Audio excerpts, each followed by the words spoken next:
it wasn't the Cavan Biggio that we've become used to.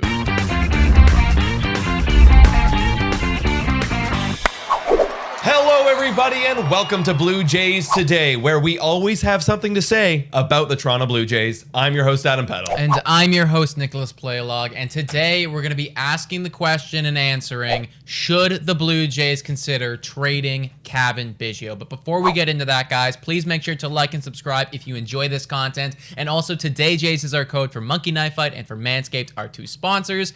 And then I also need to shout out a couple Patreons that we got. Do you have their names for us, my friend? Yes, I do. Thank you again for all our current Patreons. All of our current Patreons. Our heart goes out to you, but we got two new ones recently. We got Coffee Gamer Chick. So thank you. She became a Patreon today on Thursday. So thank you so much. Shout out to you.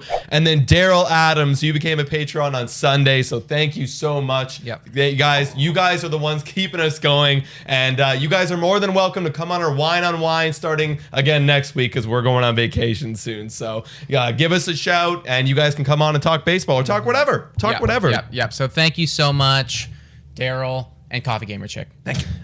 Let's break straight into this, man. Cavan Biggio, he's currently doing a little rehab stint in AAA because he was hurt for a little while there, but got off to a little bit of a rough season for us guys, as many of you may remember.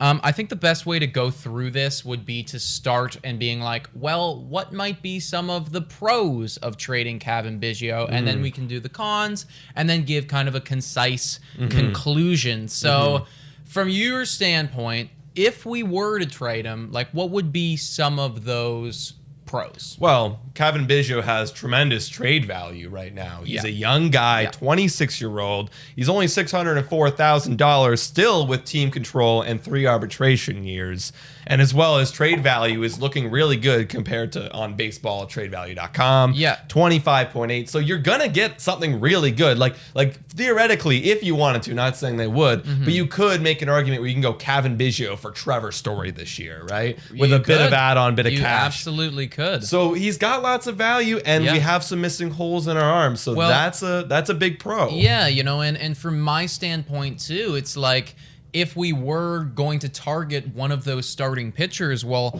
our lineup right now without Cavan Biggio is elite as hell. So I don't think that trading him away would be too much of a loss as far as the lineup standpoint goes, because especially with what he was doing this year, and it was rough. To give you guys a reminder, he had a slash of 205, 315 on base, and 315 slugging, and some of the expected numbers really are awful. 2% in the expected batting, 2% in expected slugging, 6% in hard hit rate, 11% in K percentage, and that's like bottom 11%. That's really, really bad.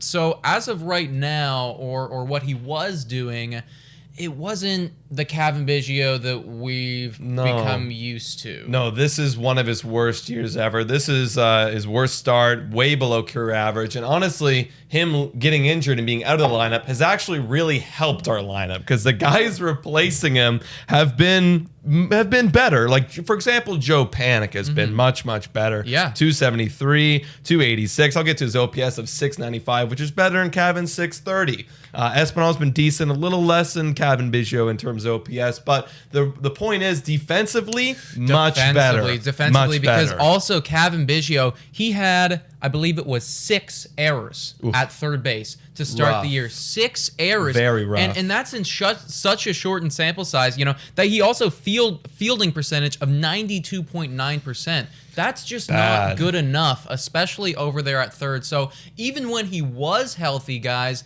there were talks and conversations of potentially sitting Biggio, doing a little platoon thing with the guys that we currently have, like Joe Panic, like Espinal. So I am going to say another pro of trading Biggio would be potentially giving those guys a little bit more playing time. Let's get to the cons, because there definitely is some, man. Like Biggio, it's like it's been Guerrero, it's been Bo, and then there's been Biggio, and it feels like that's part of the core. Yeah, like I know what you're saying, that you think he's part of the core, but like I don't think he's part of the core really anymore. I'm not associating with that because I do think, like, these questions coming up that, can we trade Cavan Biggio? You don't trade your core away. I think he's expendable. However, let's focus on the cons here. What is the cons of trading away Cavan Biggio? Well, the fact is he's 26-year-olds and we still have him for another 4 years after this. He has a great contract, lots of development time left. And here's another thing is if we trade Cavan Biggio away, we're basically saying, okay, well, we have to sign back Marcus Semien next year. Because if we don't, we have 2 glaring holes, third base and second. And then you're basically saying, okay, now we have to have Jordan Groshans or Martin or Martinez come up, or we have to go get a free agent. We have to make a trade. That's a lot of pressure when we already have a guy who still has potential to turn things around at his age. Well, you're right, because he's only had just over 700 at-bats, and kind of the rule of thumb here, guys, is 1,500 ABs, and that's when we can start to say, okay, this is the player that you're going to be. So there's still a lot of time left on Biggio to break out of this slump, and it was only for roughly 130 at-bats, so I will give him that. And I would agree with you in the sense that one of the biggest cores with cons of trading away Biggio is because his value is so good right now, because we have him locked down for a long period of time, and because he's so young, and because there is still a lot of upside.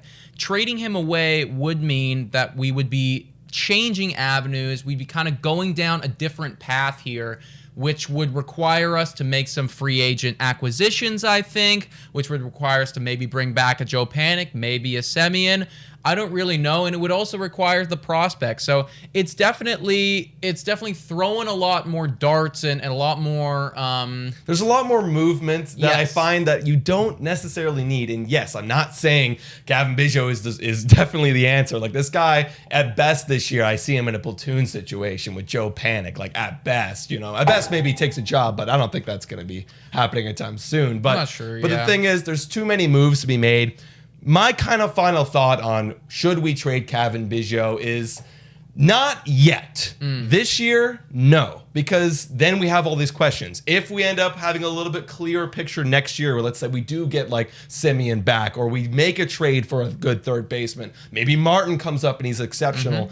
If he's replaceable, then he's expendable. Yeah, as of right now, I tend to agree with you just because first off, I still have some faith in Cavan Biggio. I'm not going to let 127 at-bats completely alter my change of this guy, because coming into this year, I was thinking, oh, Cavan Biggio, he's one of the most complete hitters that we have. Agreed. And 127 at-bats should not completely throw that down the drain. Right. So there's that. And also, you're right. We just need to have a guy there locked down for a period of time. We can't just go into a season with nobody there except Jordan Groshans or Austin Martin, and that puts a crap load of pressure on them. So I agree with you. I don't think now is the right time to trade Biggio. I think we need to give him a little bit more time. And if it just so happens that, 400, 500 at-bats from now, he's still doing this, well, I think that he's just going to have to sync with us. We're just going to have to let that one burn, and that's just too bad. And the thing is, it's not going to cost too much. As much as like he has trade value, and the trade value will be costing that. It will.